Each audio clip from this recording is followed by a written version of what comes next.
Hello, hello, hello. Welcome to my channel, Shirley's Channel Chatter, right here on YouTube. So I'm glad to see you, glad that you can be here, glad you can join me. So Shirley's Channel Chatter, and then I have Everything Shirley, and then I have Education Unlocked. And so I have a few channels here on YouTube that I just created. So I want to build content for my channels. I want to build content that will educate you, inspire you, empower you, enlighten you. So today I want to talk about, those people, those ladies and gentlemen that we honor when it comes to Black History Month. Rosa Parks, Frederick Douglass, Dr. Maya Angelou, Serena Williams, Kobe Bryant, even the slaves. So let me get started. The first one we have here is Dr. Maya Angelou. So Dr. Maya Angelou. So let me see what they have to say. Okay. It says every Black History Month, pioneers in African American history, they are often mentioned, like Dr. Martin Luther King Jr., Rosa Parks, Muhammad Ali, and Harriet Tubman. They are revered and in the spotlight because they are on stamps, calendars, and even quoted in political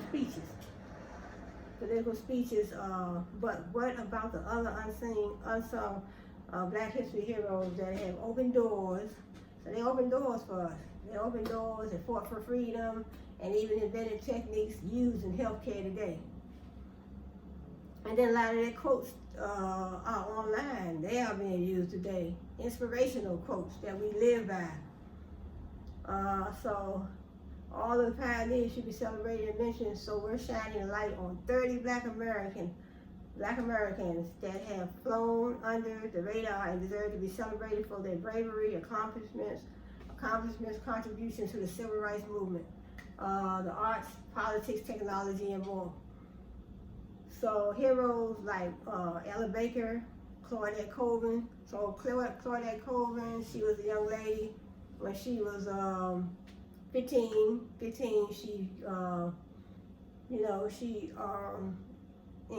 She encountered the same,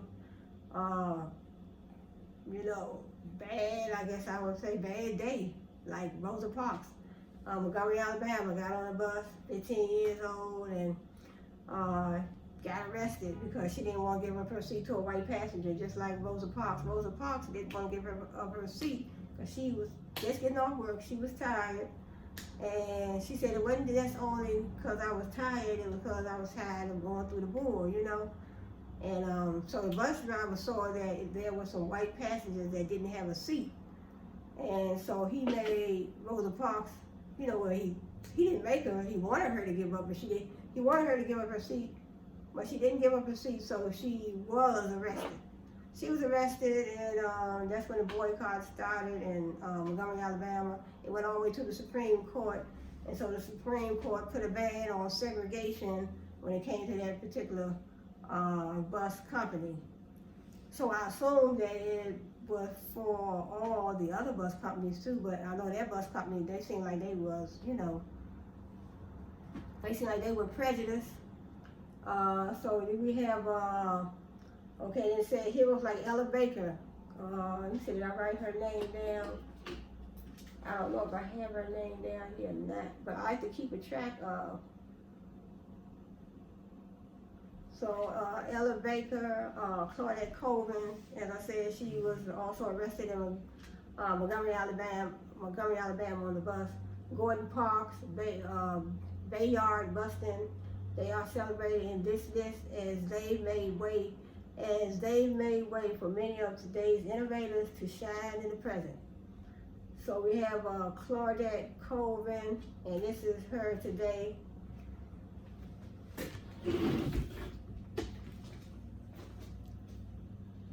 That's Claudette Colvin. So she was arrested. I believe it was about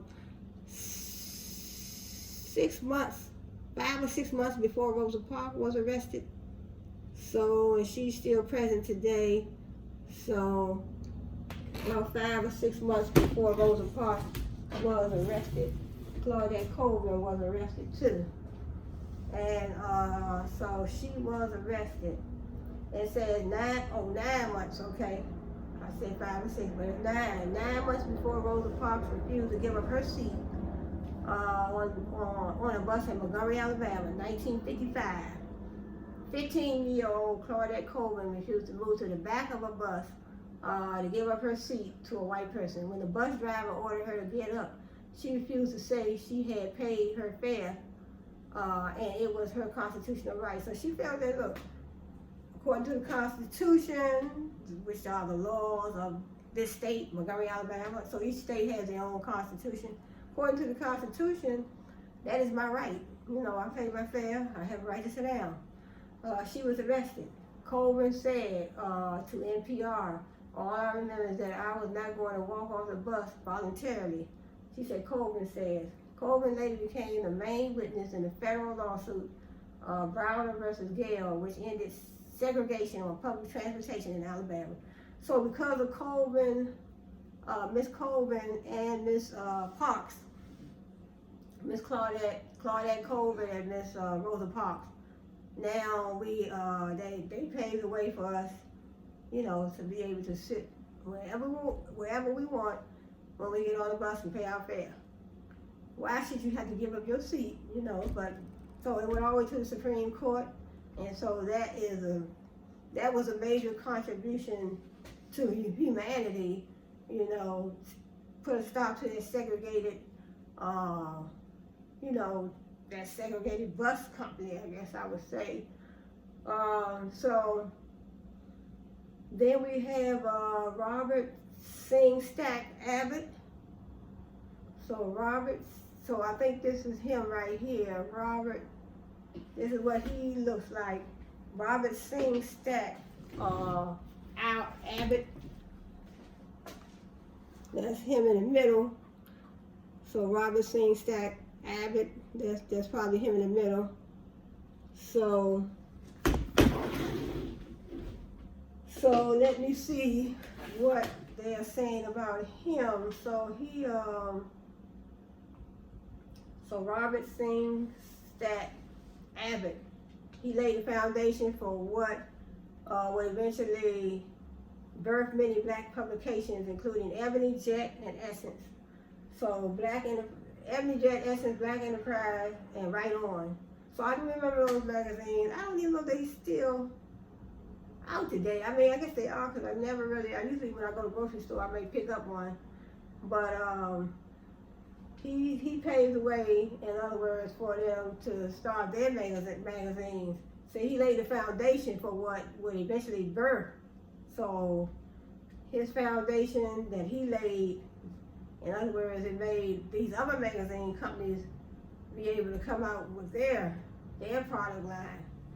So he paved the way for many black publications: Ebony, Jet, Essence, Black Enterprise, Right On, Sheen Magazine, and more. 1905, Abbott founded the Chicago Defender, a weekly newspaper. The paper started out with a 25-cent investment and a 4-page pamphlet, increasing circulation in every edition. The Defender played an important role in encouraging African Americans to migrate from the South for better economic opportunities. The success of the paper made Abbott one of the first African American self-made millionaires. So that's good. And that was 1905. He was a self-made millionaire. Started his own paper. So he started his own paper called The Defender, and that paved the way for Ebony and Jet and all those different magazine companies to come out. All those different brands, they came out because he became the first African American self-made millionaire. So then we have Shirley Chisholm. So we have Shirley Chisholm.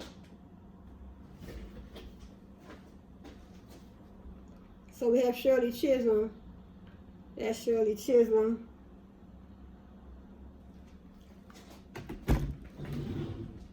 Shirley Chisholm. So Shirley Chisholm. So what I might do is just show the pictures at the end, maybe. Okay, Shirley Chisholm. Shirley kicked the door in for African American women holding major roles in government.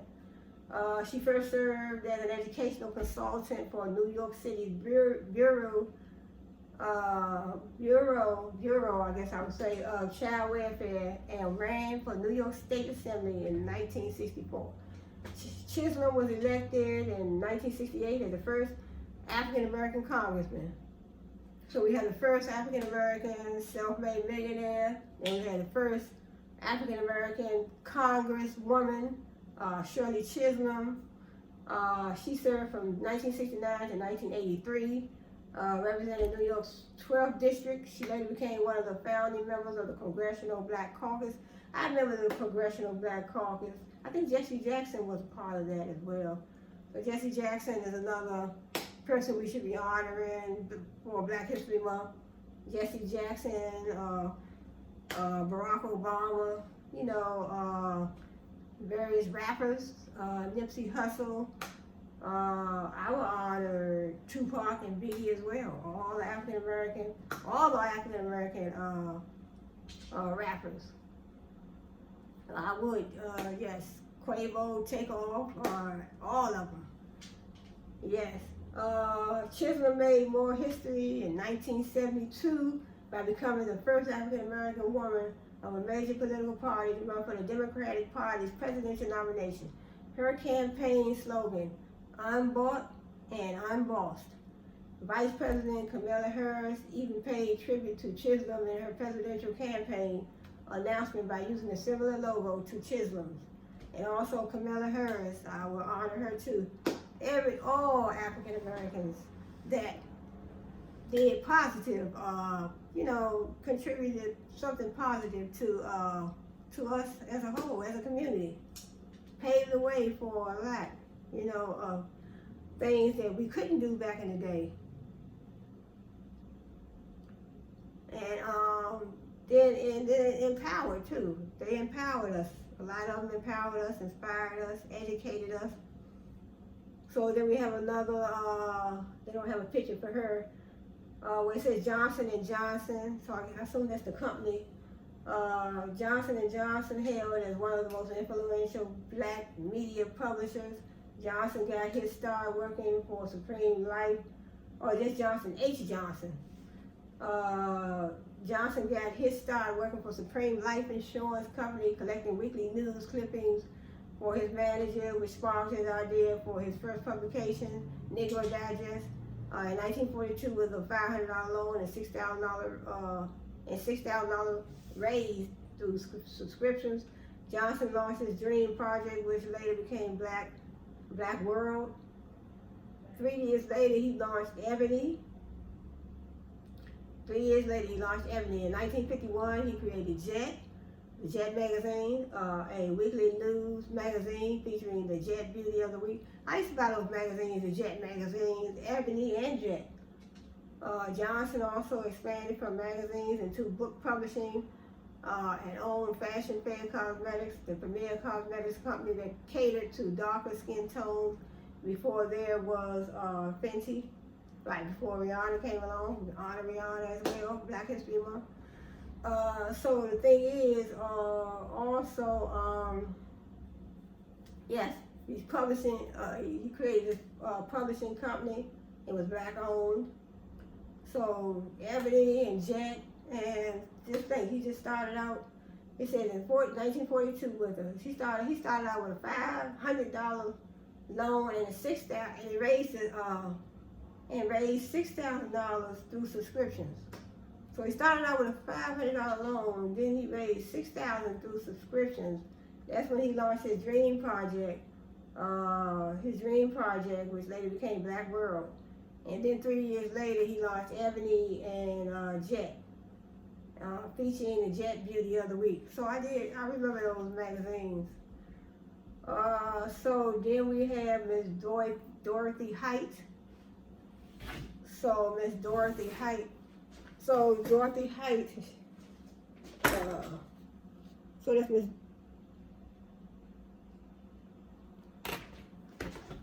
So that's Miss Dorothy Height. Dorothy Height. Height has been called the matriarch of the civil rights movement and often worked behind the scenes after receiving 2 degrees from New York University. In the 1930s, Height worked for the New York City Welfare Department, then became the assistant executive director of the Harlem YMCA. She was involved in anti-lynching protests, brought public attention to the exploitation of African American women working in slave markets, and escorted First Lady Eleanor Roosevelt to the National Council of Negro Women. Council she served on for more than 40 years. Well, that's something. She served on the National Council of Negro Women. She served on there for 40 years. That's Miss Dorothy Height. And in the 1950s, she lobbied President Dwight D. Eisenhower to take an aggressive stance on school desegregation issues. Height also worked with Martin Luther King Jr., and she stood on a platform with him when he delivered his famous I Have a Dream speech. And that was August 1963. So Miss Dorothy Height, she stood right next to Dr. Martin Luther King when he gave his famous I Have a Dream speech. So we have Mr. Don Cornelius. So Mr. Don Cornelius, so we remember him from Soul Train. Mr. Don Cornelius, we remember him from Soul Train, and amongst other things, let me see, Mr. Don Cornelius. So this is him.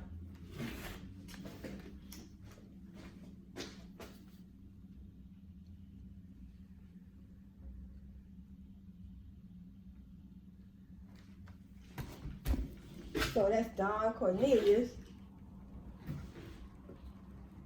So that's Mr. Don Cornelius. Let me see what is, okay, with a distinctive baritone and demanding stature, Don Cornelius helped to shift Black culture into the spotlight with the creation of the show Soul Train.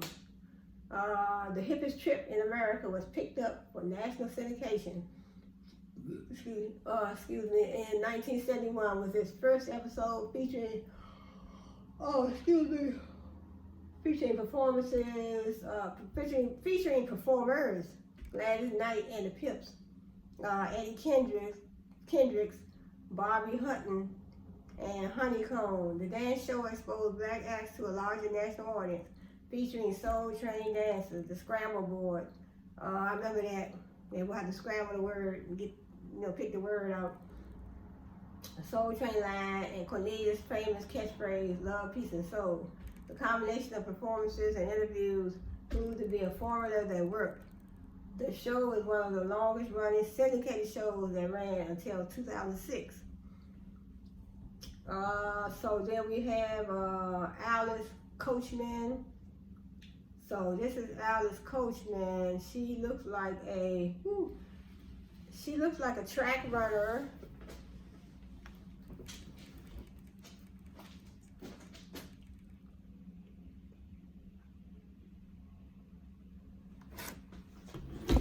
So that's Alice Coachman. So Alice Coachman. So she became the first African American woman from any country to win an Olympic gold medal at the 1948 Summer Olympics in London. She set the record for the high jump at the Olympics, leaping to 5 feet and 6 1/8 inches. 4 years later, she became the first Black female athlete to endorse an international consumer product when she signed on as a Coca-Cola spokesperson. So she did her little Olympics run. So she won a gold medal. She won a gold medal in 1948 in the Summer Olympics in London. She set the record for the high jump. Yeah, the high jump. But see, I showed you a picture. She set a record for the high jump, leaping to 5 feet. Just imagine, she leaped to 5 feet. That's about my height. 5 feet, 6 1/8 inches. Wow, that's something else. 4 years later, she became the first Black female athlete to endorse an international consumer product when she signed on as Coca-Cola person. Over the course of her career, she won 34 national titles. She was officially inducted into the National Track and Field Hall of Fame in 1975 and the U.S. Olympic Hall of Fame in 2004. That's a great accomplishment. So that paves the way. So that's why we still having the Olympic Games. I don't know how often they have them because I really don't keep up with them, but I don't know. I don't think they have them every year. I really haven't kept up with them, but I know they are still going on, the Olympic Games. But I know COVID-19, they put a damper in, I guess I would say, in the games for 1 year, I believe. Then we have Maria P. Williams. The landscape of Hollywood has the work of many black women from Ava DuVernay, Issa Rae, and Shonda Rhimes, to name a few. Williams paved the way as the first black woman to produce, write, and act in her own silent crime movie in 1923, The Flames of Wrath. To distribute the film, she formed a Western film producing company and booking exchange with her husband. The former Kansas City teacher was also an activist and detailed her leadership skills in her 1916 book, My Work in Public Sentiment. So that's good, Miss Maria P. Williams. The landscape of Hollywood has the work of many black women, from Ava DuVernay, Issa Rae, and Shonda Rhimes, to name a few. So Williams paved the way as the first black woman to produce. That's beautiful. First black woman to produce, write, and act her own silent crime movie in 1923, The Flames of Wrath. So if you want to look up, you want to find more out about Miss Maria P. Williams, feel free to do your research online or wherever. So then we have Miss Ethel Waters. Miss Ethel Waters, I'm going to read it first, then I'll show the picture next. Waters first entered the entertainment business in 1920 as a blues singer. So she entered in the 1920s as a blues singer. Before making history, Waters was the first to integrate Broadway, appearing in Irving Berlin's As Thousands Cheer, and eventually became the highest paid performer on Broadway. That's a beautiful accomplishment. So that paves the way for other women that want to go on Broadway and want to make a career out of it. So she paved the way. In addition to becoming the first African American to star in her own television variety show in 1939, the Ethel Waters Show. We don't know that. We don't know that show. Okay, because that was 1939. That was before our time. So she was nominated for an Academy Award for Best Supporting Actress for the film Pinky in 1950. Also in 1950, Waters was the first black actress to star in a television series, Bula, which aired on ABC. In 1962, she became the first African American woman to be nominated for a Primetime Emmy Award for Outstanding Single Performance by a Leading Lady for the show Route 66. So let me show you. This is her name is Ethel Waters.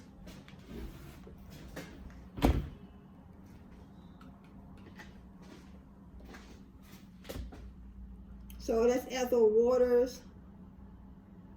Ethel Waters. So she paved the way. She paved the way for actors, singers, dancers, anybody that wanted to get in show business. So she paved the way. So then we have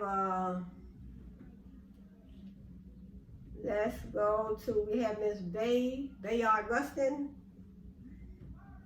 Reverend Dr. Martin Luther King Jr. is usually accredited for the iconic March on Washington in August 1963, but it was actually Rustin who organized the historical event. So it says the march brought more than 200,000 peaceful protesters of varying races and religions together to hear King's I Have a Dream speech. As a gay man who had controversial ties to communism, he was considered too much of a liability to be on the front line of the movement, so he worked in the background. Rustin also helped King found the Southern Christian Leadership Conference. So this is, so in other words, instead of Martin Luther King planned in the march, we have, instead of Martin Luther King, we have Mr. Rustin. Instead of Martin Luther King planned in the march, we have Mr. Bayard Rustin. So this is him.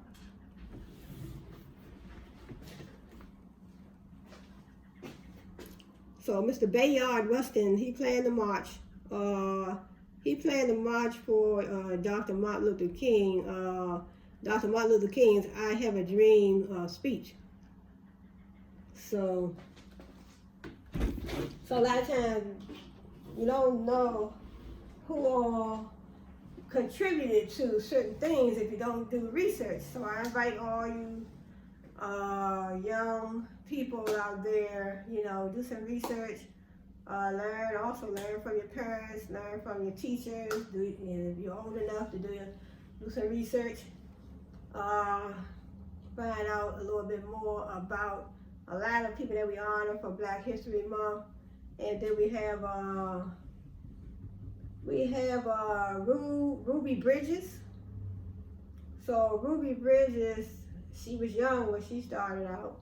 Bridges was the first African American child to desegregate to the all-white William Frantz Elementary School in Louisiana during the New Orleans school desegregation crisis on November 14, 1960.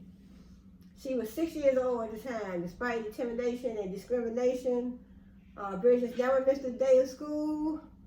Bridges has written 2 books on her experience and has been honored with the Carter G. Woodson Book Award. In 1999, she also set up the Ruby Bridges Foundation to promote equality in education. Bridges is also a lifelong activist for racial equality. In 1999, Ruby established the Ruby Bridges Foundation to promote tolerance and create change through education. In 2000, she was made an honorary deputy marshal in a ceremony in Washington, D.C. So education is always the best route, but I know sometimes, you know, some people can't, you know, probably afford to go to college, but education is the best route. But it says she never missed a day of school. She wrote 2 books, and her experience, and she has been honored. She was honored with the Carter G. Woodson Book Award. In 1999, she also set up the Ruby Bridges Foundation to promote equality in education. So equality in education is very important. So we want to be equal. We want to be able to get the same education as our counterparts, as our peers. We want to have opportunity for jobs. We want to have an opportunity to get this, you know, same education as our peers. You know, no matter what race, creed, or color, whatever, you know, what ethnic group you are, we all deserve the same. We all deserve an opportunity to get the same education.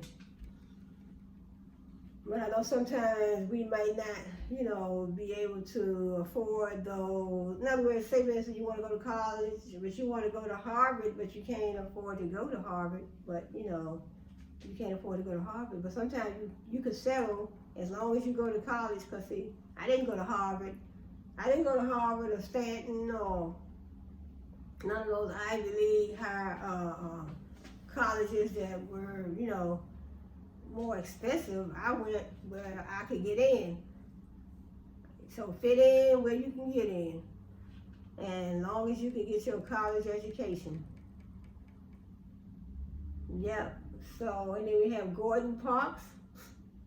I think I seen him somewhere. Oh yeah, I forgot. Let me show. Did I show the little girl?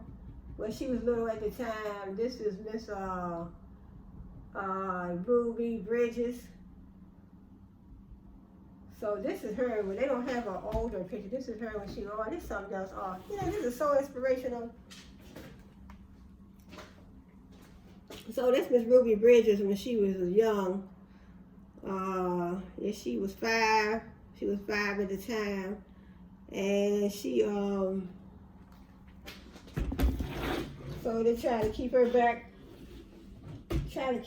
from going to school, but she she broke through that glass ceiling, and they said she was the first African American to desegregate to all white William France Elementary School in Louisiana during the New Orleans school desegregation crisis, November the 14th, 1960. So let me move on to, then we have, Gordon Parks, that's Gordon Parks, he's next. Parks was one of the most prolific figures behind the camera in the 20th century. His photojournalism from the 1940s through the 1940s through the 1970s captured aspects of American life, including issues like civil rights, poverty, and race relations. Parks was the first African American on the staff of Life magazine. He was also responsible for some of the most beautiful imagery in the pages of Ebony, Glamour, and Vogue. He later went on to co-found Essence magazine. In 1969, Parks became the first African American to write and direct a major Hollywood studio feature film. It was called The Learning Tree. I haven't heard of that film. I haven't heard of that. But he went on, he became the first African American to write and direct, it was 1969. First African American to write and direct a major Hollywood studio feature film, The Learning Tree, based on his best-selling semi-autobiographical novel. His next film, Shaft. I think I heard about Shaft though. His next film was called Shaft. It helped to shape the blaxploitation era in the 70s. Parks once said, "I saw that the camera could be a weapon against poverty, against racism, against all sorts of social wrongs. I knew at that point I had to have a camera." So that's very interesting. He said he saw that the camera would be a weapon against poverty. I guess he felt that it's almost like you have a camera and you can create your brand. I mean, because we have been doing so much with these cell phones. We all creating our own brands. We have our YouTube channel, we have our TikTok channel, we have our Instagram channels. So, we are creating our own brands with just a camera. So he is right, And this is him. So it says, he says, I saw that the camera could be a weapon against poverty. So if your camera can make you, some money, if your camera can make you some money, if you can create your brand, you create your own job, you don't have to worry about somebody not hiring you, you don't have to worry about that. So this is Gordon Parks. So we all are running around with our cameras. So this is Mr. Gordon Parks. So that's Mr. Gordon Parks. So he said he knew that he had to have a camera, and that way he could do away with poverty. He can do away with poverty, and he can make a better life for himself. Make a better life for himself. He said he knew he had to have a camera. He said, I knew at that point I had to have a camera. I saw that the camera could be a weapon against poverty, against racism, and against all sorts of social wrongs. So, so let me see who is next. We have Miss Madam C.J. Walker. I heard of that name. Madam C.J. Walker. So this is a picture, but it's not going to show. I mean, I have a name, but I want to.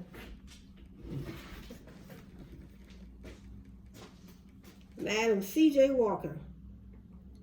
So that's Madam C.J. Walker.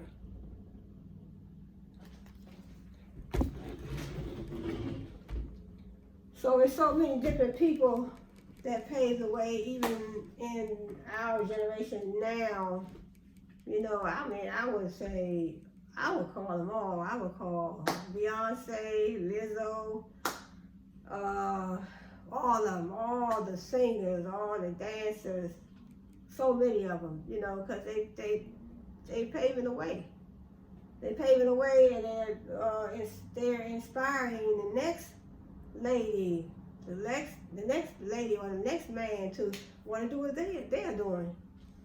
You know, somebody might want to be a singer, somebody might want to be a dancer, and then you are, you know, that is, you know, very inspirational to be able to look at someone else and say, hey, you know what, I want to do that. That's what I want to do. I want to write a book. You know, Michelle Obama, Barack Obama, so many of them, you know, they have written books and they have been so inspirational. So, Madam C.J. Walker was the first black female millionaire in America. So ain't that something to know? That's something to know. Isn't that something to know? My teacher always said, don't say ain't. My teacher never liked ain't or got. Always said, you know, take that out your vocabulary. So sometimes you find yourself slipping up. But she always said, you know, Dr. Jewel down Australia University always said, take ain't out your vocabulary and got. So Madam C.J. Walker was the first black female millionaire in America. She made her fortune by creating a homemade line of hair care products for black women. Okay, so that's what I was doing too. That's what I was doing. Matter of fact, let's see.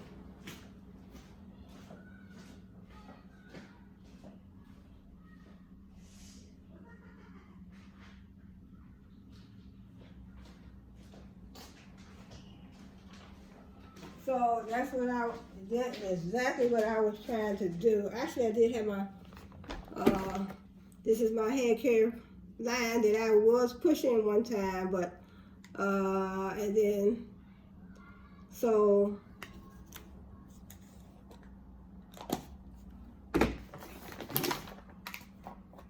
what it looks like inside. It smells so good. But so I might bring this, I might bring my product line back. So this is my hair care. This is this is a hair care line.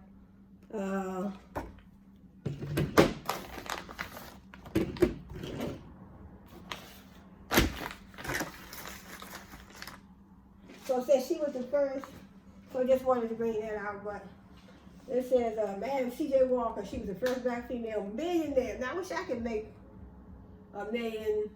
I wish I could become a millionaire from my hair care, skincare line. Also, I have my books that I write. It says she was born Sarah Bread Love. She was inspired to create hair products after experiencing a scalp disorder and hair loss. Madam C.J. Walker. It led to the creation of the Walker system of hair care. She built an entire selling products. She built an empire, okay. She built an empire selling products directly to black women, then employed others to sell them. So that's a good idea. Employ others to sell them. You can always, you can make them yourself. Well, I used to make them, and then you can outsource. You know, you can outsource, you know, whatever you want to sell, whatever you want to, you know, whatever you want to market in your business. So marketing, getting your products and services out to your customer, that is marketing. But branding is what I was showing you. Branding is your logos, your labels, and your trademark. So this will be considered my labels, my logos, my trademark. This sets me aside from other companies. So this sets me aside from other companies. So marketing, branding is all of this, trademarks and your labels and your logos. That's branding. So this helps me distinguish my products and my brand from other companies. But marketing is then how you get your products and your services out to your customer. So that's marketing. So it's, in other words, I don't know if she was making it, but I guess you create your own recipe, or you can outsource, as I said. You can outsource, other companies will make it for you, and you just put your label and your logo on your your logo, your brand name, your logo on your packaging. She built an empire selling products directly to black women, then employing others to sell them. She used her fortune to fund scholarships for women at the Tuskegee Institute and donated to the NAACP, the Black YMCA, and other charities. In fact, Netflix's historical drama, Self-Made, inspired by the life of Madame C.J. Walker. Madame C.J. Walker gives insight into her story. So in other words, she has this, Netflix has a drama, and they, is dedicated to her. So that's Madam C.J. Walker, her own hair care line. So then we have another, and we have somebody called Anne Turnbull Malone, while Madam C.J. Walker may be known as the first black female millionaire. That's good to know. So I think I wrote her name down as well. Madam C.J. Walker.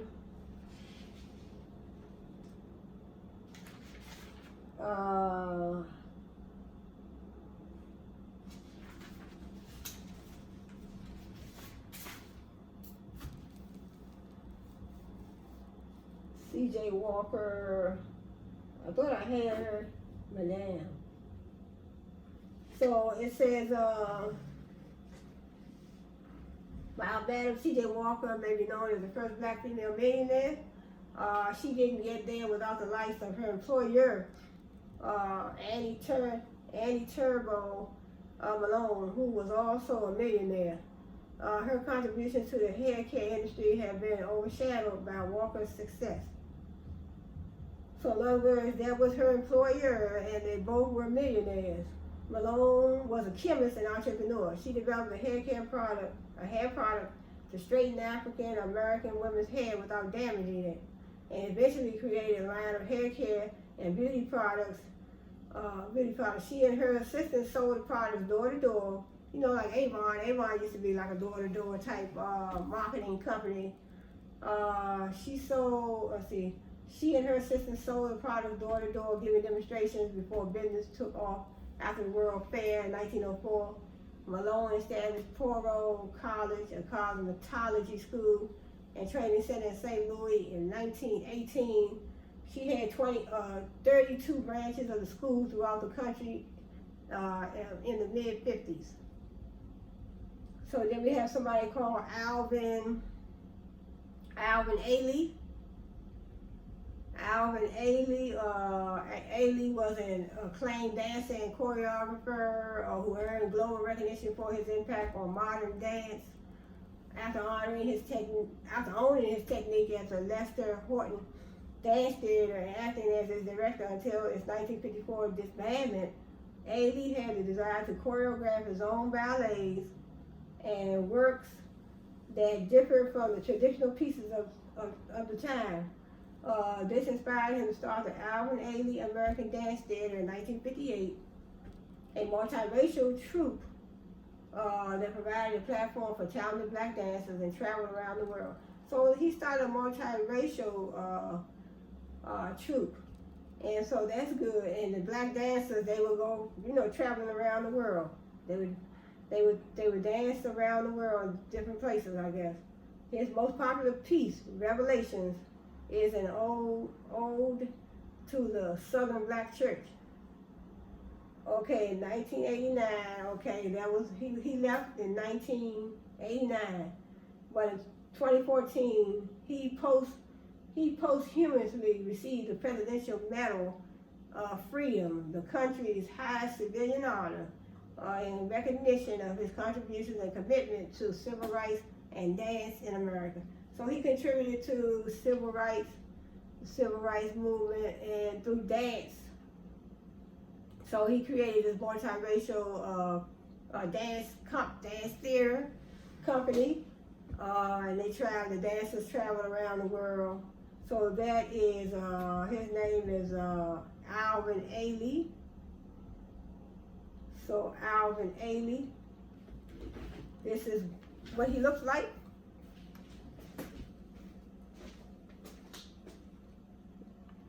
So that's Alvin Ailey. So Alvin Ailey. Let me see if I can move this along a little faster. Let me see who we have next. So let me see. Let me see if I can just browse through it because I have some other names I want to do. Okay, we have Ella Baker. We have Ella Baker. We have Ella Baker. This is Ella Baker. That's Ella Baker. Ella Baker. So Ella Baker, let's see. Let's see her contributions. Ella Baker. So Ella Baker, she was a major force in shaping the development of the civil rights movement. She was a field secretary and branch director for the NAACP. So Rosa Parks, she was affiliated with the NAACP as well. It says she was affiliated with the NAACP and also co-founded an organization that raised money to fight Jim Crow laws. So those segregated laws, prejudice laws that implement, I guess I would say laws that implement laws that create racism, discrimination. So she was fighting against the Jim Crow laws.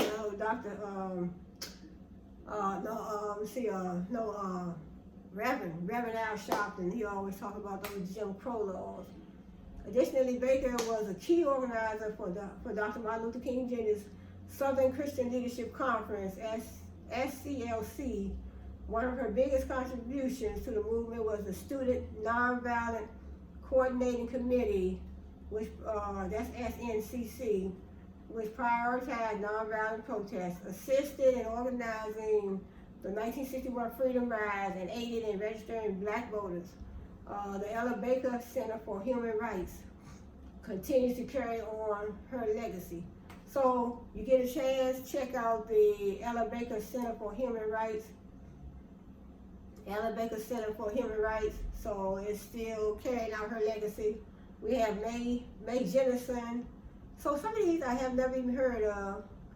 Mae Jemison was the first African-American woman who orbited into space aboard the shuttle Endeavour in 1992.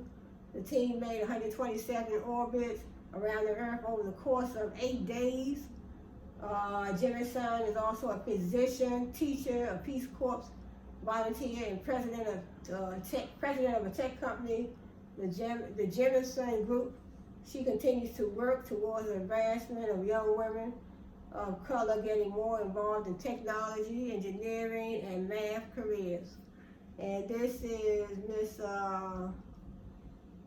Miss Mae Jemison.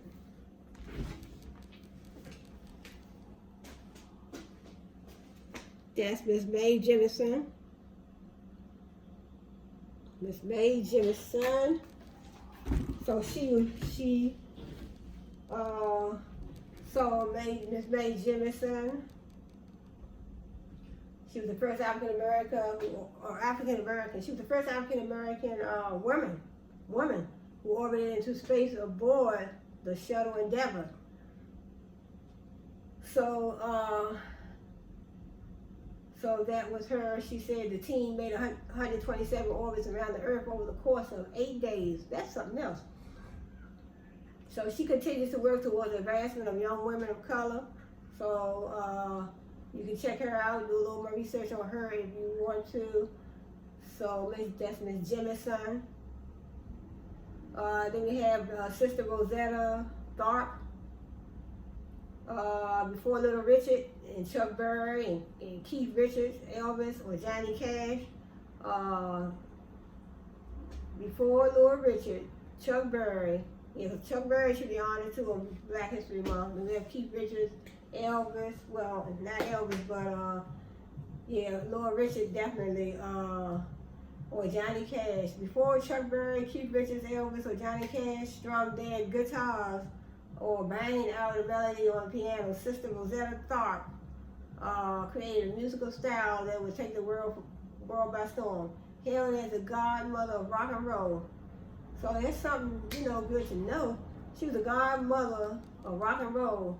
She is both the originator of pop gospel, and she brought an emotionally charged dimension to the electric guitar, creating the foundation of rock and roll. Tharpe is credited with introducing the spirituality of the gospel into the secular world of rock and roll. Little Richard called her his greatest influence, and Chuck Berry said that his entire career was just one long Rosetta Tharpe impersonation. In 1969, she was nominated for a Grammy for Best Gospel Performance for the album Precious Memories. And this is this is Sister Rosetta Tharpe.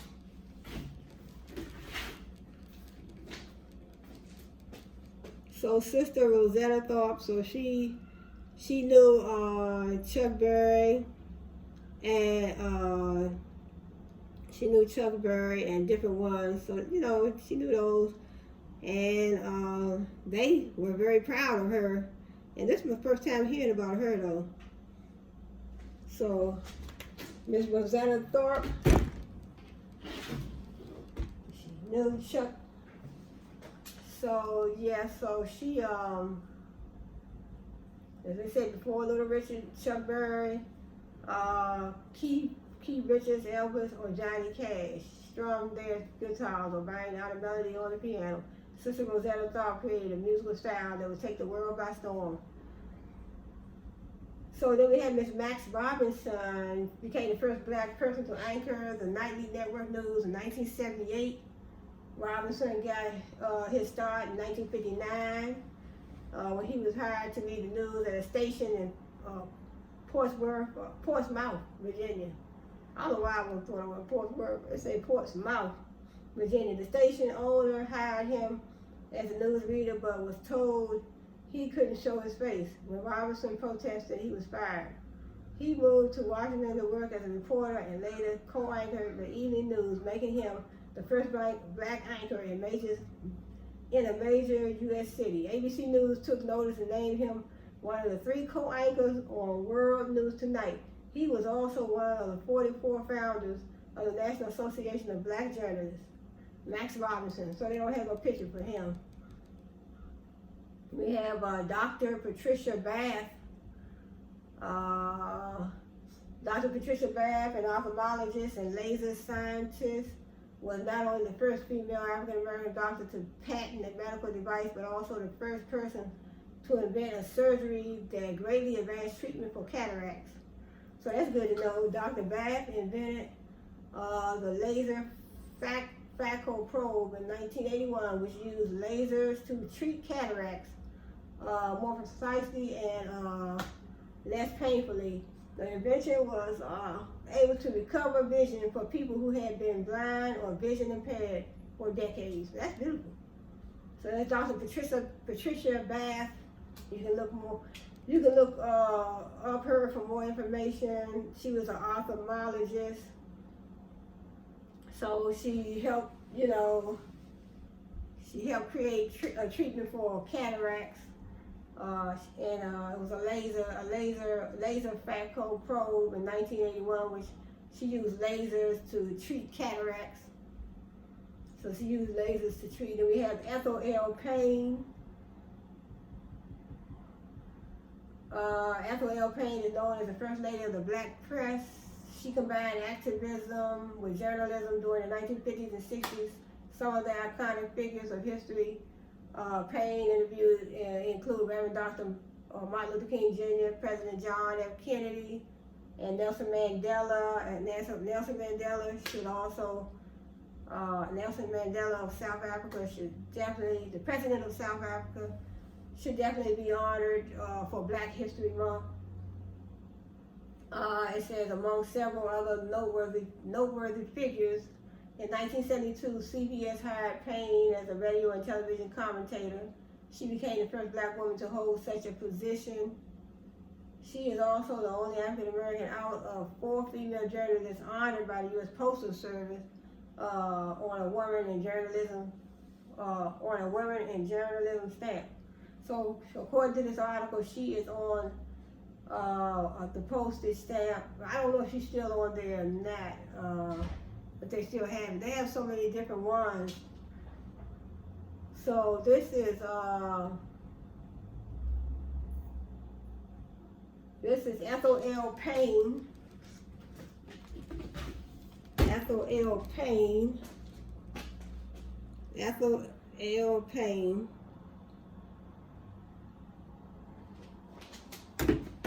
So I probably have to do, a couple of other videos because I have so many that I need to do. I have also Ellen Garrison. Ellen Garrison worked as an educator in a private school in Newport, Rhode Island. She also worked throughout Virginia and Maryland with the American Missionary Association in the face of hostile racism. She taught formerly enslaved people to read and write. She was beat, harassed, degraded, and stoned in the street. She was removed from a segregated waiting room in a Baltimore train station because of her skin color. And this is Ellen Garrison. So I don't have a picture of her, so this is just from my other notes. And I have a whole lot of them.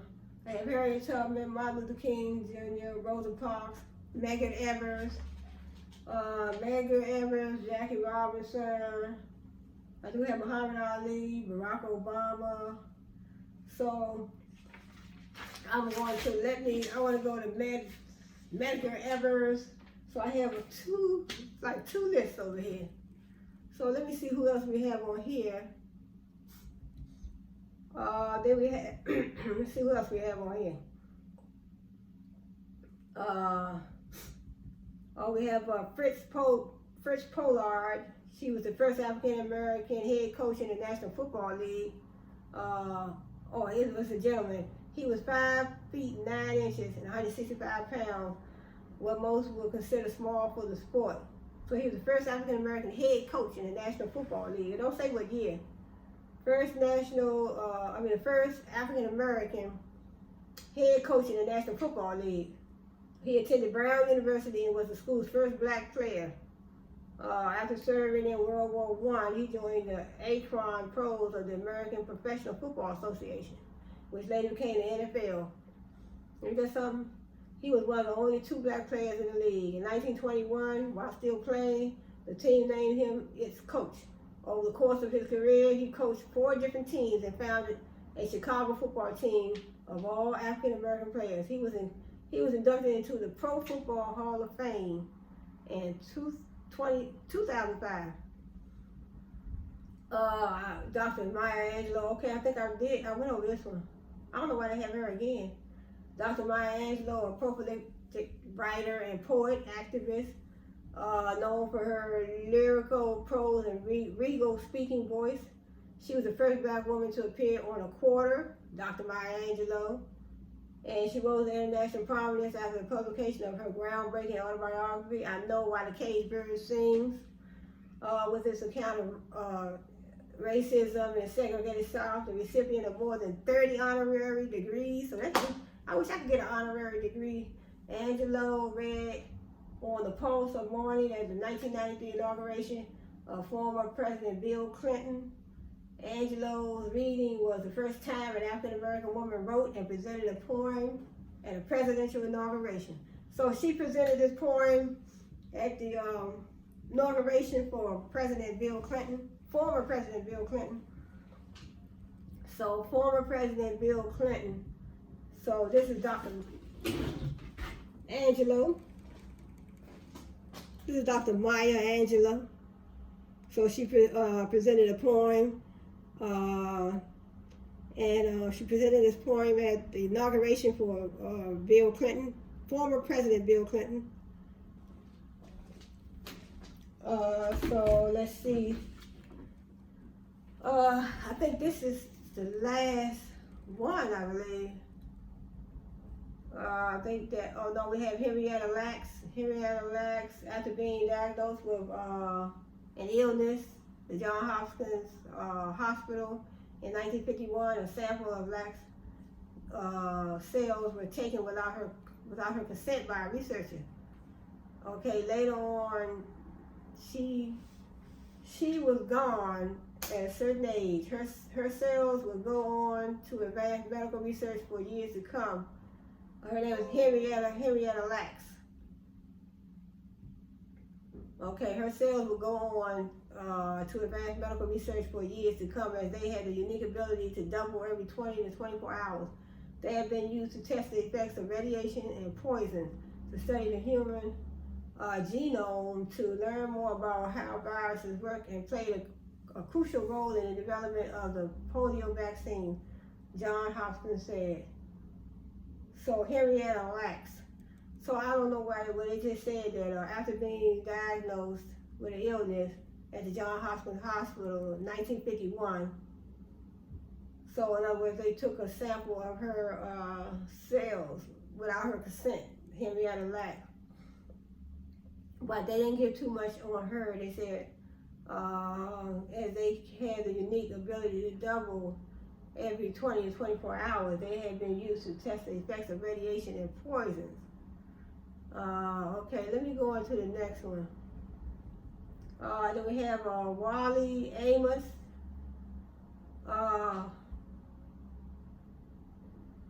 Okay, let me go. I think that was the last one. This don't seem like they got something else at the bottom here. Okay, we have, Jesse Owens. Let me go to him.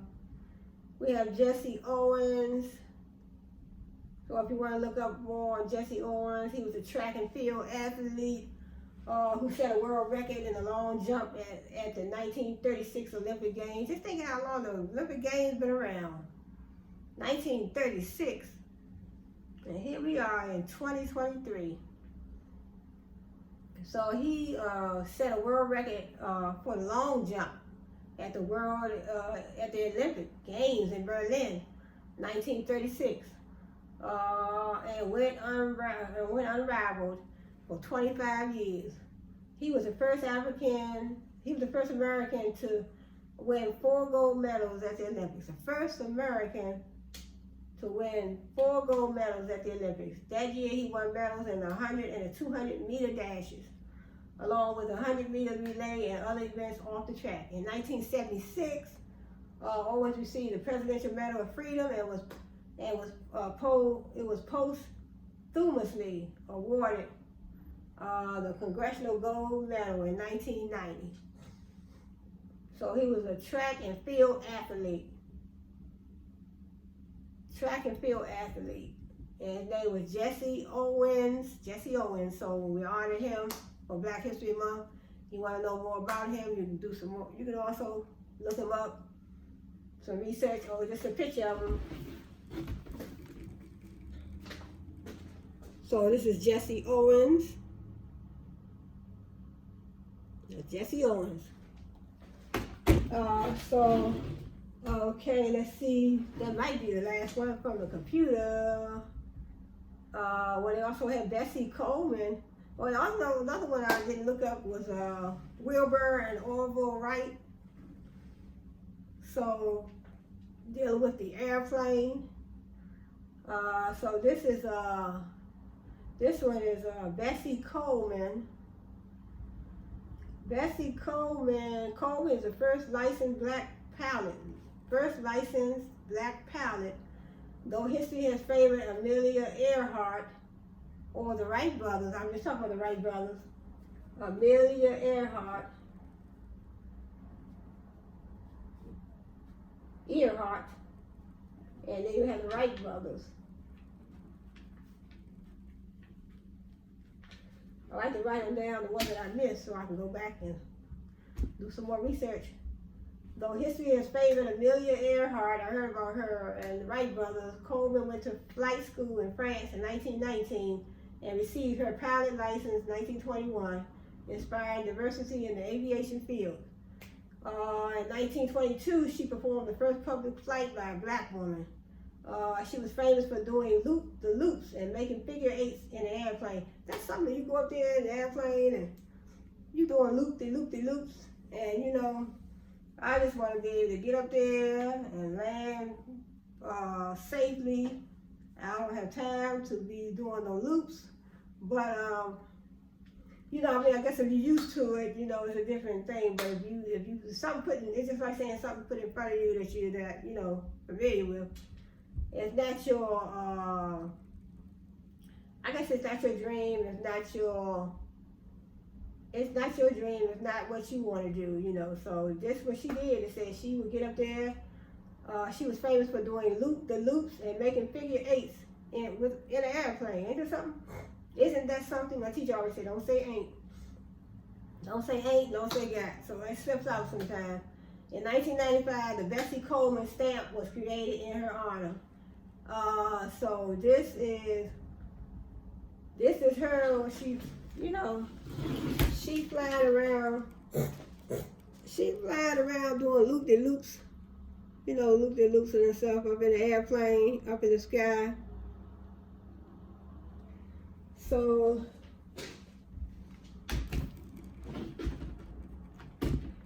let me see. I want to go to Medgar Evers and Wilbur and Orville Wright. Let me see. I think, okay, we have Rebecca Lee Crumpler. She was the first black female doctor in the United States. Rebecca Lee Crumpler. Oh, not sure. I must didn't write this one down, but I'll put it up here at the top. Rebecca.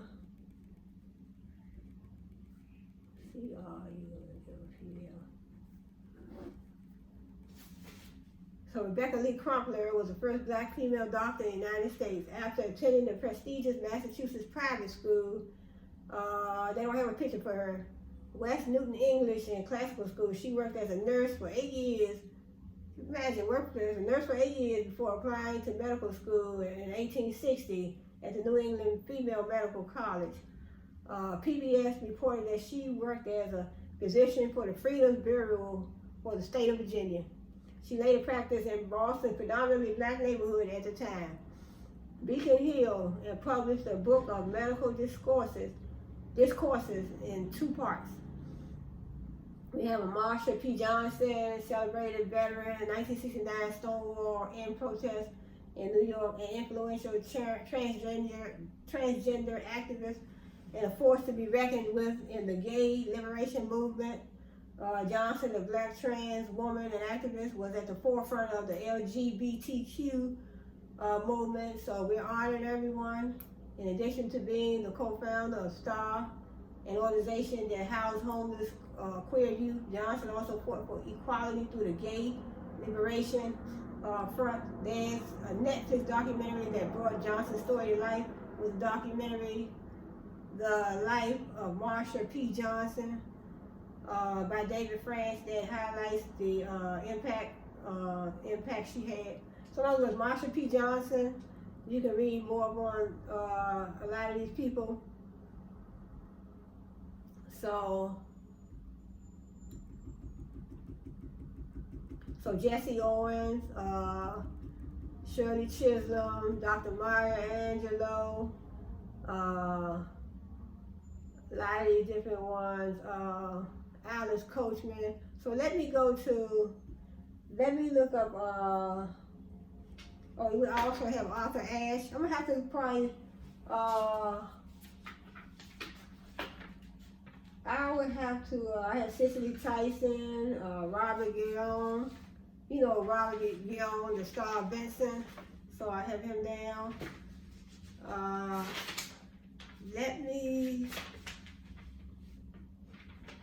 Let's look up Medgar Evers. Yeah, Medgar Evers. So Medgar Evers.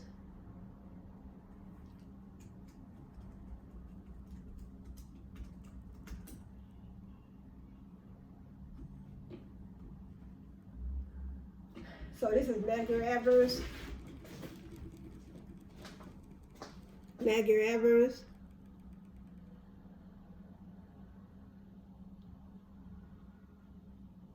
So Medgar Evers. Medgar Evers. So Medgar Evers.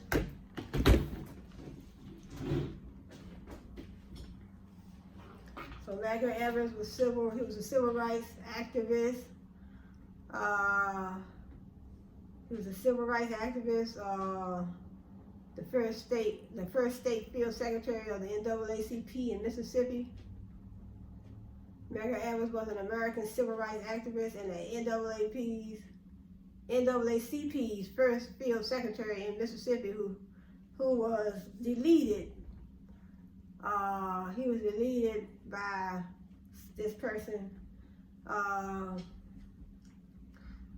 Let me see. We have also Malcolm X. I didn't get a chance to do him yet. So Medgar Evers, a prominent Southern civil rights activist. Let me see what else they're saying about Medgar Evers.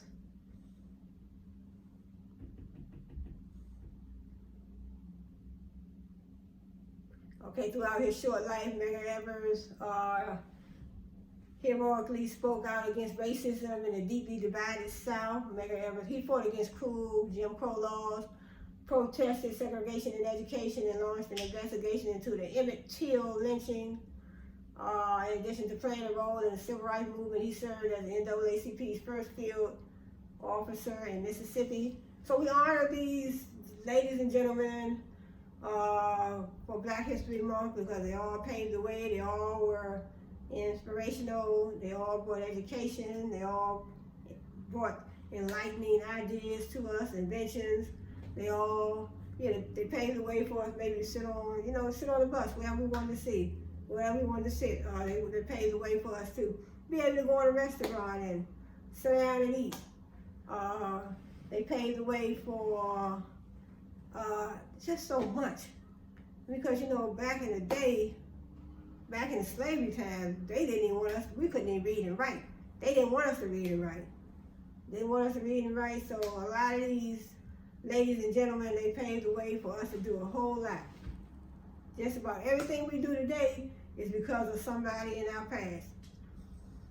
So it says, Medgar Evers, so he fought against the cruel Jim Crow laws, just like Reverend Al Sharpton, he always talks about the Jim Crow laws. And then he launched an investigation into the Emmett Till lynching. So I like to read more on the Emmett Till story because I don't know too much about that one either. But I heard about it though. Returning from war, Evers began his journey as a civil rights activist when he and 5 friends were turned away from a local election at gunpoint. He had just returned. I didn't know they had weapons back then. He had just returned from the Battle of Normandy in World War II. I guess they did because they did have the war, and realized fighting for his country did not spare him from racism or give him equal rights. After attending college at the historically Black Alcorn State University in Mississippi and taking a job selling life insurance in a predominantly Black town of Mound Bayou, Evers became president of the Regional Council of Negro Leadership. As head of the organization, Evers mounted a boycott of gas stations that barred Black people from using their restrooms. So we couldn't go in. Our ancestors could not use the bathroom. Everything was segregated. It says Evers mounted a boycott of gas stations that barred Black people from using their restrooms, distributing bumper stickers with the slogan "Don't buy gas where you can't use the restroom." Annual conferences between 1952 and 54 in Mound Bayou attracted tens of thousands. Evers soon turned his sights on desegregation. So Medgar Evers, civil rights activist, he started dealing with desegregation after being rejected from the University of Mississippi Law School. Just imagine, he couldn't even get into law school. Wow, that's what I'm saying. They paved the way. A lot of these people paved the way for so much. Just think. We have so many people. We have a lot of African Americans that are in law school right now, and some graduated last year. I know my cousin is a lawyer, so he's African American, but he had, he had gotten his law degree. I guess probably a good 20 years ago. probably was about that long. Yeah, he practicing law for a long time. His fight to desegregate the University of Mississippi Law School bore fruit 8 years after he began when James Meredith was enrolled in 1962. As NAACP's first field officer in Mississippi, Evers, he established new local chapters, organized voter registration drives, and helped lead protests to desegregate public primary schools, parks, and Mississippi Gold Coast beaches. And a lot of times, I can imagine back then when they see you doing these type of things, you know, leading protests and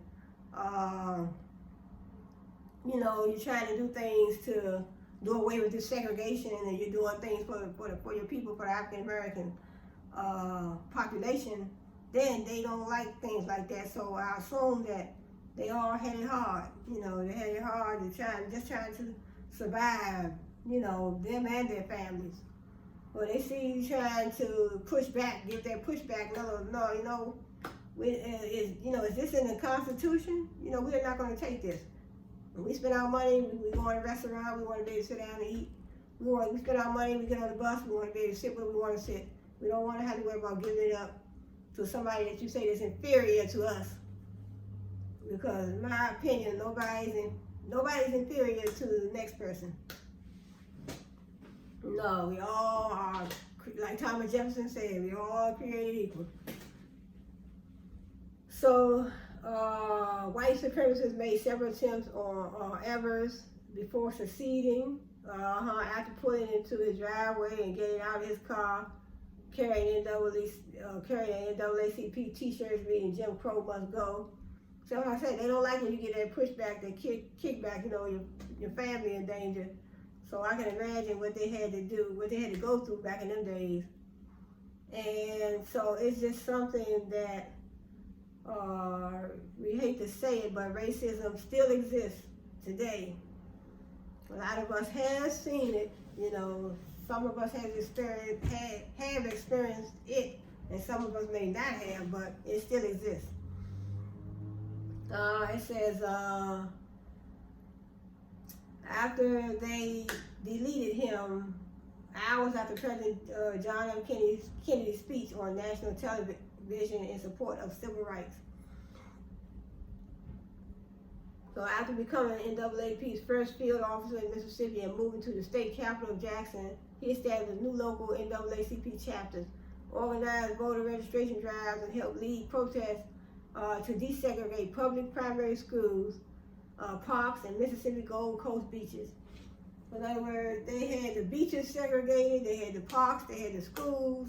So Medgar Evers is another gentleman that we definitely need to honor this Black History Month. So Medgar Evers, you can all look up him and read more on him. So it is just a shame that, you know, this, I mean, when I think about it, they, you know, the way they had to go, and they did a lot of stuff for us. And they did a lot of stuff for us. And even Martin Luther King, when he went out on the balcony, and that to me was a setup. So, you know, but, so then we have, okay, let me, I probably have to do, talk about some of the others next time. Let me do the Wright brothers. I think this will be the last one. Let me do the Wright brothers, Wilbur and Orville Wright. Let me do the Wright brothers. I think this will be the last one. W-I-L-B-E-R. How do you spell the name? Wilbur and Orville. I think it's Orville. There you go. It's Wilbur. Okay, we have Wilbur and Orville Wright. Wilbur and Orville Wright, they were American aviation pioneers, generally credited with inventing, building, and flying the world's first successful motor-operated airplane. So they were credited for flying the first So I want to see if they said, did they build it themselves? See, the Wright brothers. Wright brothers biography and inventions. I want to see if they built it. I know we talked about them in school. It says the Wright brothers, so you can also do some more research on the Wright brothers. WRIGHT brothers, American brothers inventors and aviation pioneers who achieved the first powered, sustained, and controlled airplane flight in 1903. And controlled it, 1903. Wilbur Wright,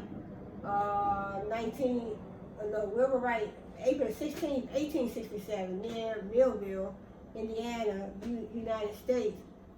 May the 30th, 1912, Dayton, Ohio, and his brother Orville Wright, August 19, 1871, Dayton, January 30th, 1948. Also built and flew the first fully practical. Okay, they did build it. That's what I wanted to see. They said they built and they flew the first fully practical airplane in 1905. Just think, 1905. Early life. Wilbur and Orville were the sons of Milton Wright, an ordained minister of the Church of the United Brethren in Christ. So in other words, their father was an ordained minister of the church, and their mother, Catherine Coroner Wright, he met his wife while he was training for the ministry, and while Susan was a student at the United Brethren College in Hartsville, Indiana. The two boys' names were Coachman and Lauren. They were born to the couple. They had two other children. They were born to the couple. Two other children were named Coachman and Lauren. They were born to the couple before Wilbur was born on the farm in Millville. So they had two other siblings. The young family then moved to Dayton, Ohio, so that Milton could take up duties as an editor of a church newspaper. In that city, a pair of twins, oldest and Ida, were born, and they were in 1870. Orville arrived a year later, followed by Catherine, 1874 to 1929. It says, okay, I'm not going to read all this, okay? But it says, in other words, their father was an ordained minister of the church. And so basically, Orville and Wilbur Wright, they built and flew the first airplane in the United States.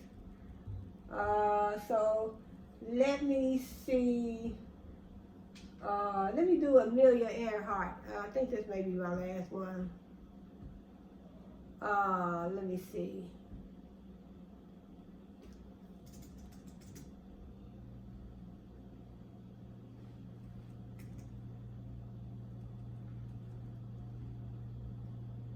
Amelia, she was an American aviation. Amelia Earhart. I don't think I did her yet. No, I don't think I did her yet. So Orville and Wilbur Wright, Amelia Mary Earhart. She was an American aviator, one of the world's most celebrated, who was the first woman to fly solo across the Atlantic Ocean. She was the first, I know Balboa, we had Balboa and Christopher Columbus. So I think Balboa sailed across the Pacific Ocean. And I know Christopher Columbus, he must have sailed across the Atlantic Ocean, but they saying now that Amelia Earhart, she was the first African American, I guess. They don't say. It just says she was the first woman to fly solo across the Atlantic Ocean. Let me see what they're saying at the front part. They say right here. Okay, she was born July 24th, 1897. Earhart's father was a railroad lawyer, and her mother came from a affluent family. While still a child, Earhart displayed an adventurous and independent nature for which She would later become known after her grandparents were gone. The family struggled financially amid her father's alcoholism. The Earharts moved often, and she completed high school in Chicago in 1916. After her mother received her inheritance, Earhart was able to attend the Gone School in Rydal, Pennsylvania. However, during a visit to her sister in Canada, Amelia developed an interest in caring for soldiers wounded in World War I. In 1918, she left junior college to become a nurse's aide in Toronto. So I'm not going to read all this about her. So when they say after the war, Earhart entered the Preem program of Columbia University in New York City, but left in 1920 after her parents insisted that she live with them in California. He said there she went on her first airplane ride in 1920. So that's Amelia Earhart. You can read more about her if you want to. So it's a whole lot more information about her. See, in addition to her piloting fates, Earhart was known for encouraging women to reject constrictive social norms and to pursue various opportunities, especially in the field of aviation. So she encouraged women to pursue fields in aviation. So let me just read some of the names, and next time I'll go over some of these other ones that I do have. Okay, I just talked about Amelia Earhart, the Wright brothers, Wilbur and Orville Wright, and they built the first airplane and flew the first airplane. We had Barack Obama, Muhammad Ali. I'll probably talk about them next. Kobe Bryant. I talked about Claudette, Colvin, and Rosa Parks. Alan Garrison Clark. I talked about Dr. Maya Angelou, Arthur Ashe. I'll talk about him next time. Jane Baldwin, Ruby Bridges, Octavius B. Cato, Bessie Coleman, Claudette Coleman. I talked about her. Mary Fields, Rudolph Fisher, James 14, and we have Cicely Tyson. I'll probably talk about her next time. That's why I wrote down the ones that I want to talk about. Sadie Tanner, Mazel. Then I had Richard Allen. Robert Gilliam. He was the one that starred in the show Benson. He was an actor, 1927 to 2017. Then we had Francis Harper, Langston Hughes. I'll probably talk about him the next time. Nora Neale Hertz, Nipsey Hussle. I have on the list. Harriet Jacobs was a writer. Cecil B. Moore, Bayard Rustin, Civil Rights.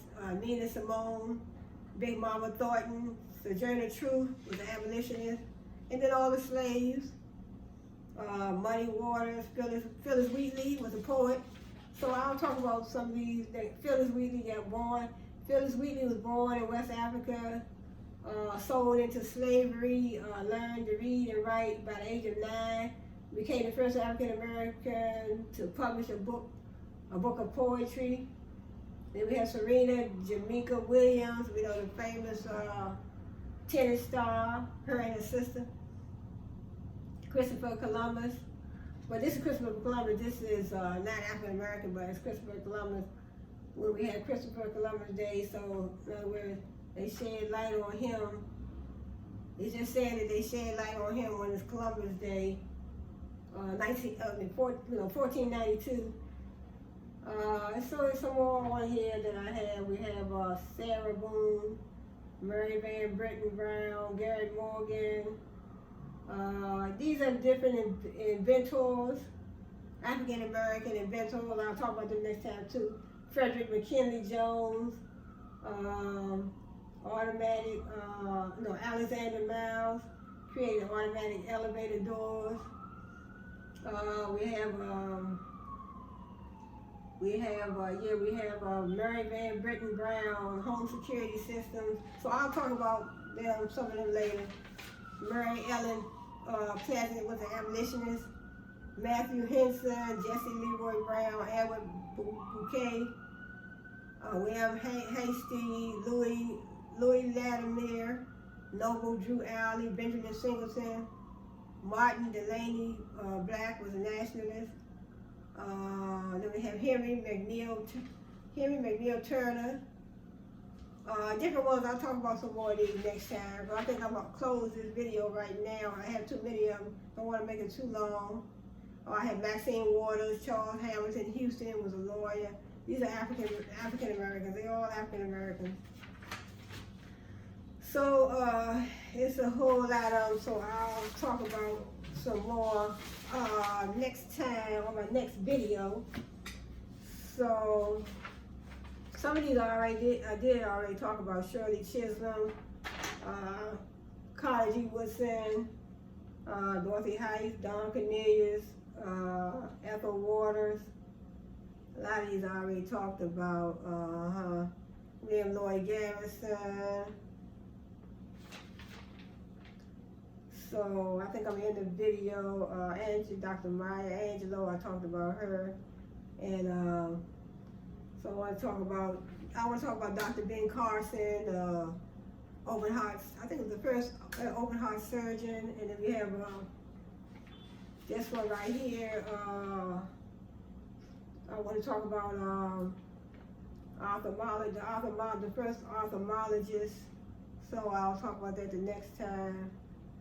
I think that's it. So I think that is it. So I want to say thanks for joining me today. And I want to end this video. Don't want to make it too long because I want to be able to, do another video. So thanks for joining me. Hope you will hit that subscribe button. If you have any African Americans that you think we should honor for this Black History month of February, just, subscribe below, comment below, give me some ideas of who you might want. I don't mind doing a little research because I like to find out about a lot of different ones that I don't know about. So that is the best part of learning. You want to learn something new. My teacher always told us, she said, I don't know about y'all, but I always want to learn something new for my money. In other words, when you're dealing with financial aid, you're getting your college degree, or whatever you're paying out your pocket or whatever, you want to learn something new for your money. So even if you get the student loan, you still have to pay that back. So you still have to pay it back. So it's still going to really, it boils down to the fact that it's still going to be your money that pays for your education. So I want to say thanks for joining me, and I hope to see you on the next video. And so I want to bring you inspirational, educational, enlightening content. And I want, like I said, I want to introduce some different names that I haven't, maybe some names that I haven't heard about. So when I do my little Google search, I just type in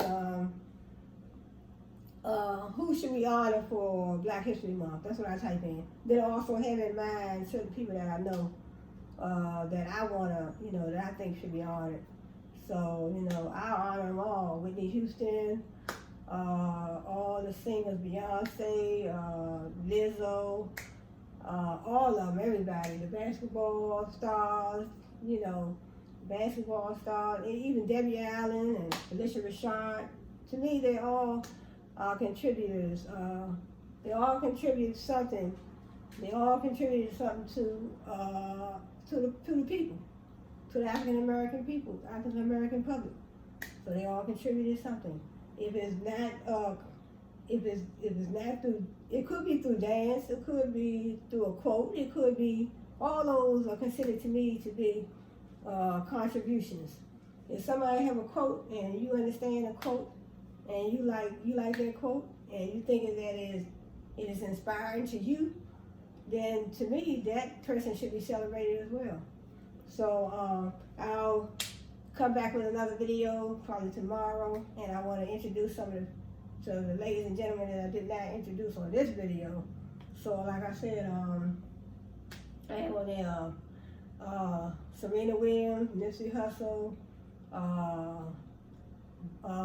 different ones like Emmett Till, all the ones that I can think of that I know I want to know more about. So would love for you to know more about, so I definitely want to do some research on so many different ones around February. So what I might do, I might keep it going after February because it's going to be so many.